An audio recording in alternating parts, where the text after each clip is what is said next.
లోకం మనకు backup plan ఉండాలని చెప్తుంది, కానీ హిజ్కియాకు దేవుడే ఏకైక ప్లాన్. ఆయన మనుషుల సహాయం మీద లేదా పొరుగు దేశాల అండ మీద ఆధారపడలేదు. సమస్య ఎంత పెద్దదైనా దేవుని కంటే అది పెద్దది కాదని అతను నమ్మాడు.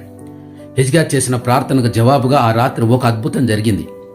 దేవుడు ఒక దూతను పంపి ఒక్క రాత్రిలోనే శత్రు సైన్యంలోని 185,000 మందిని హతమార్చాడు. ఒక్క బాణం కూడా వేయకుండానే హిజ్కియాకు దేవుడు విజయాన్ని ఇచ్చాడు. హల్లెలూయా! ఎంత గొప్ప అద్భుతం కదా. మీ జీవితంలో కూడా సెనేబ్రా లాంటి సమస్యలు మిమ్మల్ని భయపడుతున్నాయా? ఆర్థిక ఇబ్బందులు, అనారోగ్యం లేదా శత్రుల వేధింపు మిమ్మల్ని చుట్టుముట్టాయా? భయపడడం సహజం, కానీ ఆ భయంతో ఆగిపోకండి. మీ సమస్యన లేఖను దేవుని పాదాల దగ్గర పెట్టండి. మనుషుల సహాయం కోసం వెతకడం ఆపి దేవుని వైపు చూడండి. అసాధ్యమైన పరిస్థితులను సుసాధ్యం చేసే శక్తి కేవలం ప్రార్థనకు మాత్రమే ఉందని నమ్మండి. మీ సమస్య ఎంత భయంకరమైనదైనా